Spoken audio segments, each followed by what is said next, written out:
How's it going, everybody? Welcome back to that car vlog channel. If you don't already know, my name is Andy, and today we're going to look at two vehicles. One is this 2019 Chevy Malibu LT, which you may have already seen a couple of times on the channel, and this, the 2018 Toyota Highlander.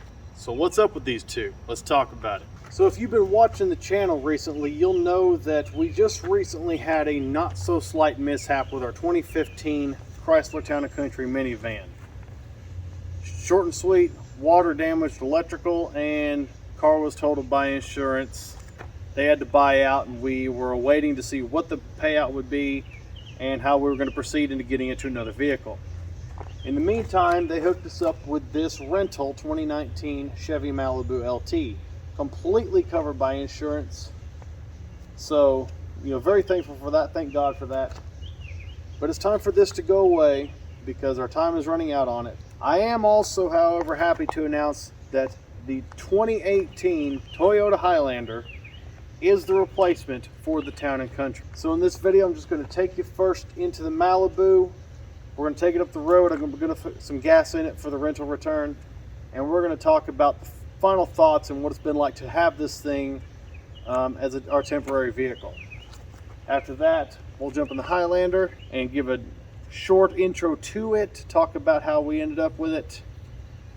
It's not going to be a full comprehensive review of the truck. We do want to get a little bit more acquainted with it so I can provide a much more thorough, informative, good-ish review. So let's get started. So before I get in and drive, let me take you a walk around real quick, just to get you another shot of the exterior styling. It is a very nice looking car for a not high-end family sedan. I still like the Y-shaped taillights. I always think Lamborghini when I see that. The car looks very good in black, even with crap all over it from sitting under trees. I like the way this car looks, especially for a low-end Chevy sedan. I'll go into more details about this car in a review that I did about a week or so ago, probably a little more. I'll link to that in the description below. Let's go ahead on down the road and I'll talk about what it's been like to have this thing for the last couple of weeks at least. Alright, so let's talk about the Malibu. Now real quick, just as a quick recap, this is again a 2019 Chevy Malibu. This is the LT trim. This comes with the 1.5 liter turbo 4-cylinder. Made it to the CVT transmission, producing around 160 horsepower. This is not the 2-liter turbo. I believe you had to go up to higher trims for that. I've seen it on the Premier, and of course you could also have gotten a hybrid too, but this isn't either one of those things. Anyway, what's it been like? It's been interesting considering how it's been a long time since we've been in a sedan, but it's been livable. Power delivery on this thing is not impressive. It's okay for a 4-cylinder pulling a car this size. However, I wouldn't call it fast. I believe I got a 0 to 60 time on the app that I've got on my phone of about 11.5 seconds or so. So it's not quick, it's not meant to be. As far as ride quality, it's been fairly comfortable. It's not, obviously doesn't absorb everything, but just about like the van, it's comfortable enough. It's, you could ride it for a somewhat long period of time. If of course a sedan is something that you don't mind driving. For me and my wife, it's been a little bit tighter than we're used to. I've mentioned it before, we're both larger people. And if you can probably see, here's the console, here's my leg, and then of course over here's the door. It is a little bit tight in here, but it's not claustrophobic. She feels it's a little bit claustrophobic because she's very used to minivans that are much more open. But it's definitely, bigger in here than a compact car, and it's a much better ride. As far as fuel economy, we've been getting really good fuel economy. So average fuel economy since the last time we filled is 25.8 mpg, and that's a combination of city and highway driving. Mostly city, of course. So it gets decent mileage. It definitely gets better than the van did. You know, it doesn't get hybrid mileage, but it's good enough. I believe this trip odometer was reset when the last time it was filled up. It's a 15.8 gallon tank. It's currently sitting at 314.5 miles. So it does get fairly decent fuel economy for a car this size. One annoyance I had was the TPMS, the tire pressure monitoring. So it came up telling me that the tire was low, the front driver's side tire, telling me that it was low, and it gave me the pressure of like 27 or so out of the 33 that's recommended, which is when it triggered the low pressure warning. And unlike the last two vehicles we've had that had a tire pressure monitoring system, this one does not automatically raise the pressure on the gauge, on the monitor for you when you fill the tire up. You have to reset the tire monitors. And I tried to look up how to do that. It seemed like a little bit too much of a process for me to want to do on a rental car, so I just left it. Oddly enough, tire pressure will fluctuate up and down from that low tire warning point as it would from regular pressure. So let me turn the car off real quick and restart it. It'll be the best way for me to get this reminder. So here it says tire pressure low. It's reading 23 right now, which means it's probably down a few pounds from what it should be at. It's probably down about 4 pounds. It does have a very slow leak. I filled it. Actually, I ended up overfilling it because it does have an automatic fill alarm on it. So you fill the tires, it senses that it's being filled, and it beeps, it honks the horn at you when it's to pressure. And I don't know, I didn't know what it was doing, so I ended up overfilling it. I had to let it back down to 33. So this 23 is probably about 4 pounds low. It's weird as the pressure will fluctuate as the tires heat up and cool down from this point, but it still will not read what is actually in the tires. So strange. It requires reset. I tried to figure out how to do that, but it's just whatever. It's nothing I want to fool with. The infotainment system, I've actually mostly liked this system. I'm going to try to get the lighting so that the camera will actually see it. This is obviously not the greatest camera in the world, but the infotainment has been a mostly decent experience. Like I showed in the review video, it's a very responsive system. We just tap any button and it changes right over to what it's supposed to be. It's very responsive. If you swipe, the swiping takes just a split second, but it's still a very responsive system. I've enjoyed using it for the most part. You go to pair a phone, it takes less than a minute. It's a very quick Bluetooth pairing. The only thing I've found is if for some reason I dare to manually disconnect my phone, especially from my phone, it seems that it takes an act of God to reconnect it to this system. What I had to do was go in and unpair the car from my phone and repair everything from scratch.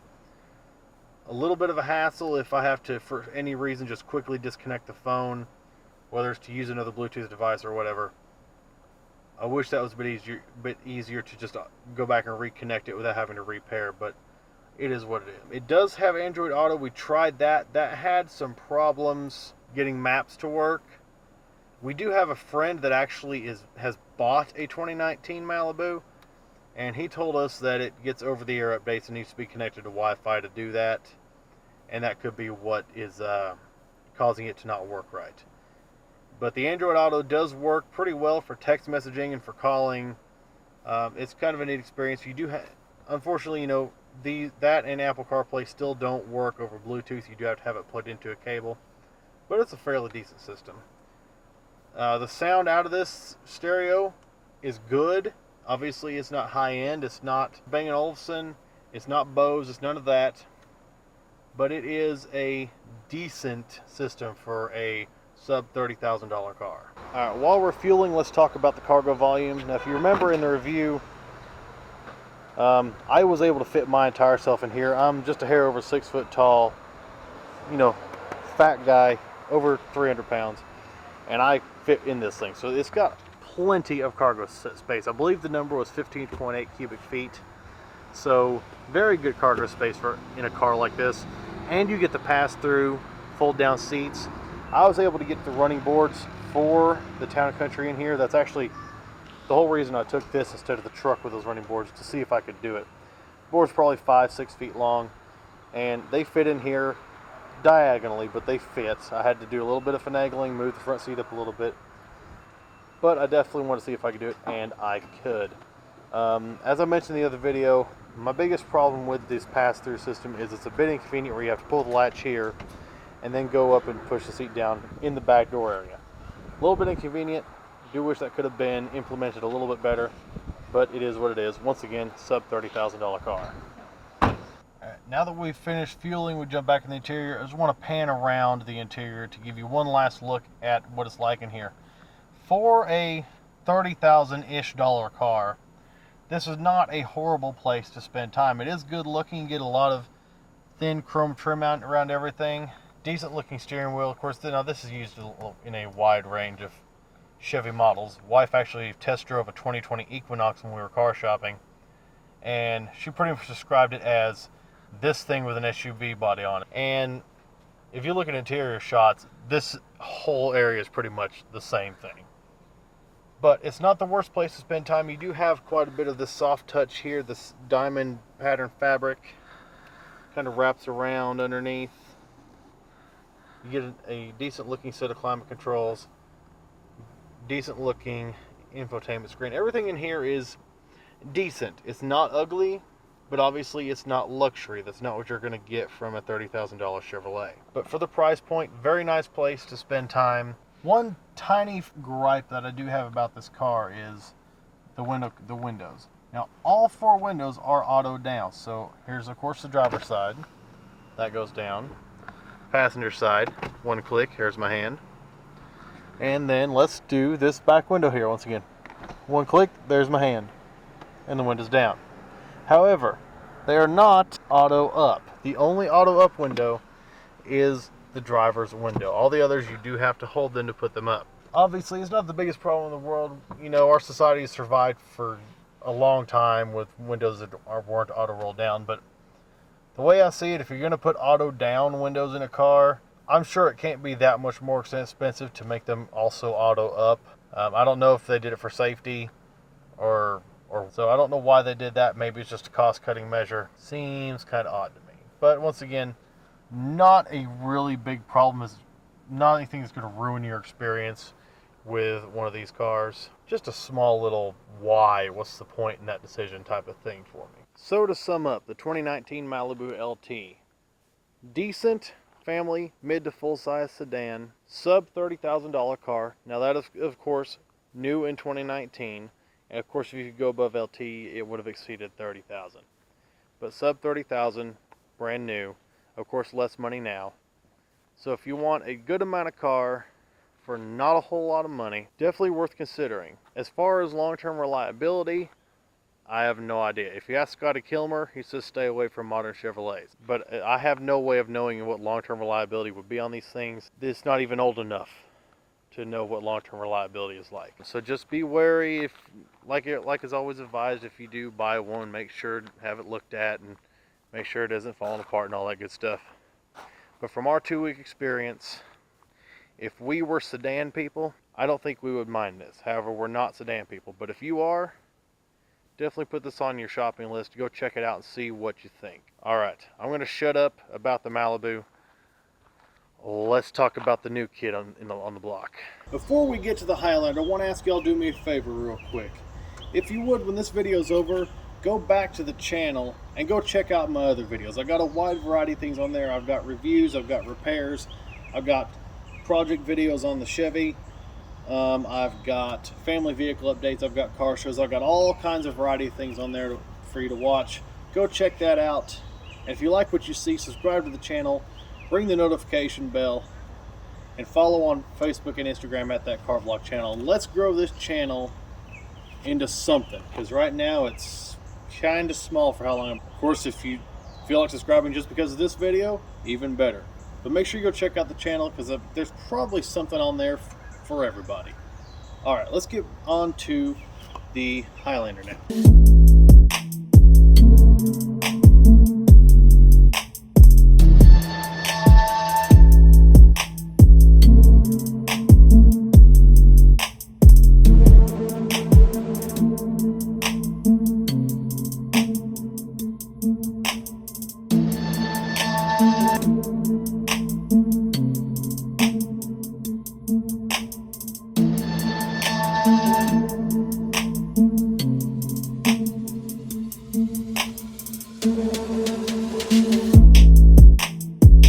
Ladies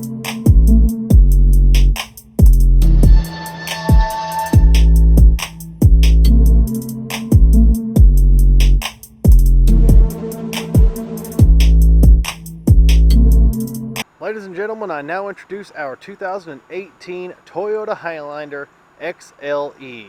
This is an all-wheel drive, 3-row, 7-passenger SUV with a 3.5-liter V6, pushing out just under 300 horsepower, mated to an 8-speed shiftable automatic transmission.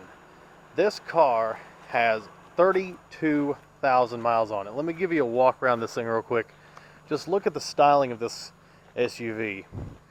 This is a really, really nice vehicle. I'm very impressed that we are in this. We feel extremely blessed. There's a few small things I need to take care of. I don't like that. I didn't see that before. We'll fix that. Anyway, still a very nice looking car. I can't believe we're in this thing. Let's go inside it real quick. There's the outside. Let's take the inside. And here is the gauge cluster. You have this infotainment screen here. Your capacitive touch buttons off to the side. You got a storage tray for your phone and other things with a cable pass through down to the charging ports. Your automatic down here. You got your storage console with 2 sliding doors on it, very deep. So it's got some power down in there. Once again, 3 rows. The back row is down right now, but 3 rows, 7 passengers. Very, very nice car. We're going to take this to the store real quick.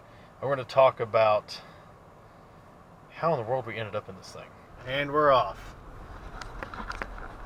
Alright, so let's talk about how things turned out after the video of saying goodbye to the van, which should already be up, and hopefully a lot of y'all have seen that. So, come to find out that we still owed, we'll just say over $12,000 on the Town & Country. Now when we got it, it was about a $17,000 price tag. I'm not sure if that was overpriced or not. It probably was. That's how used cars are. We got it with 92,000 miles on it, which was probably a bit high for a car that at the time was 4 years old. But that's just what it was. We paid 2 years on it at an interest rate of under 10%, which we were very blessed to get. And we still owed about $12,000 plus on that vehicle.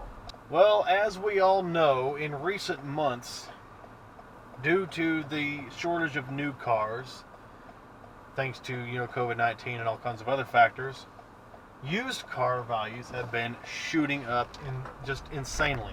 And I have a feeling that that's what got us the payout that we got for the van.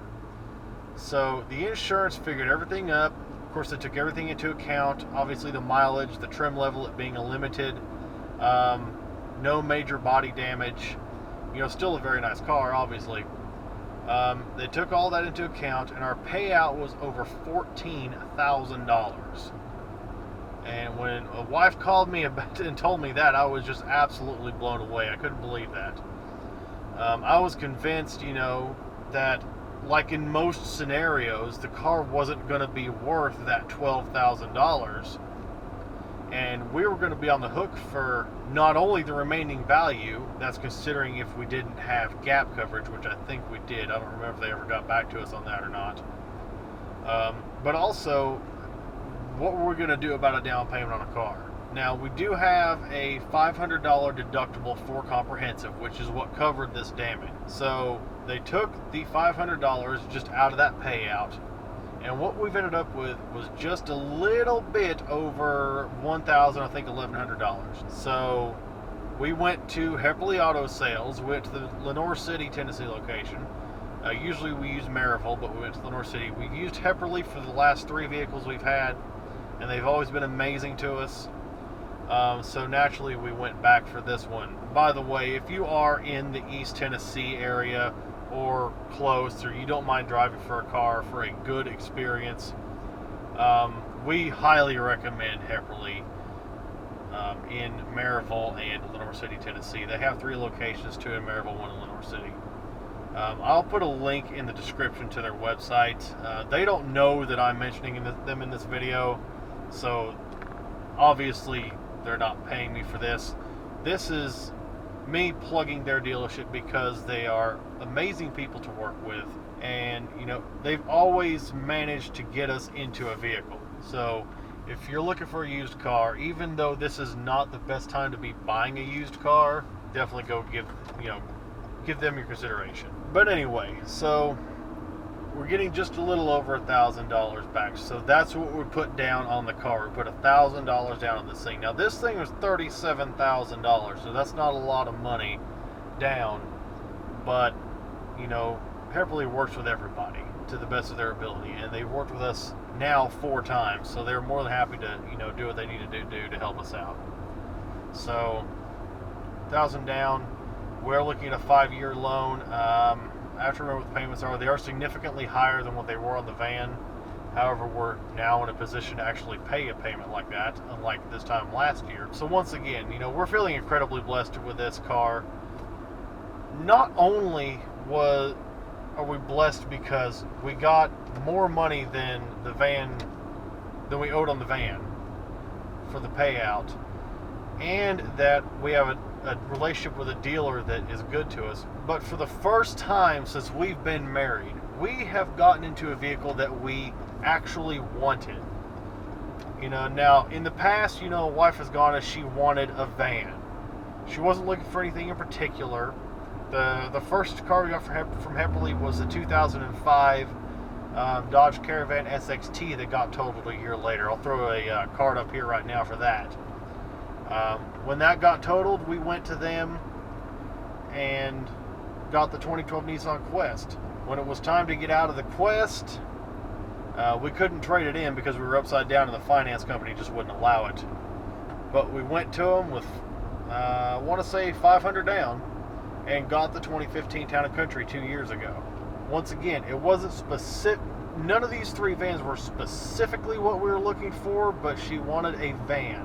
And when she was driving rideshare, driving for Lyft, when we got into the Town Country, she had requirements for the van. It needed to have power sliding doors and a power lift gate, so people wouldn't have to pull on the doors and slam them and jerk on them and break things like they did on the Quest. But this car, for the first time ever, we have what we wanted.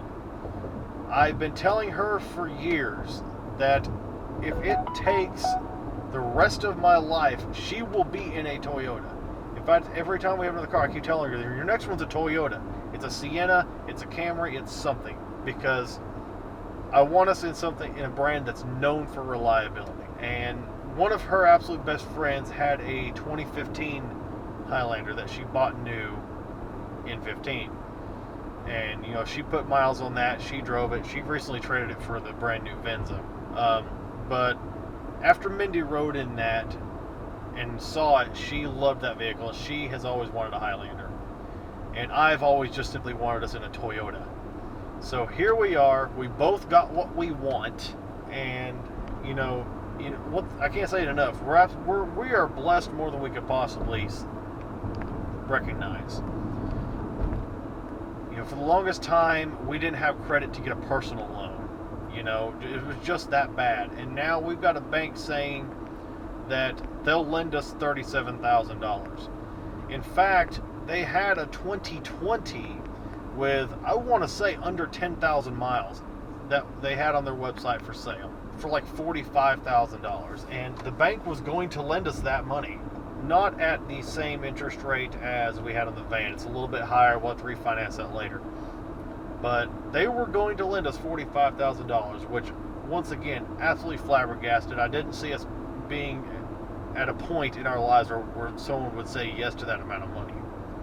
Obviously, we're not in the 2020. That fell through. It was under consignment. The person that was selling it through Hepperly changed their mind and decided to keep it.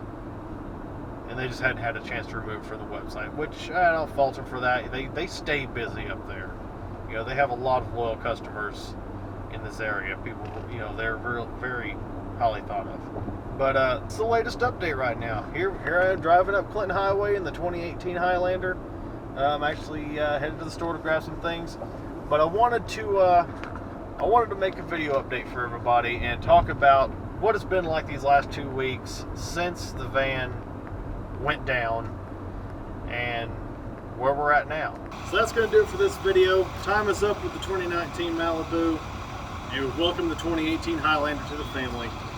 I hope you all enjoyed the video. If you're looking forward to the full review on this thing, that will be coming with time. We've got to get ourselves familiar with this thing. It's got more features than anything we've ever had before, so stay tuned for that. Otherwise, like I said before, go back and check out the other videos. Make sure to like, share, subscribe, all those good things, and we'll see y'all next time. And say a little prayer for me, because she didn't know I was taking this out, and the new hasn't quite worn off of it yet, so yeah, pray for me, guys. Y'all take care now.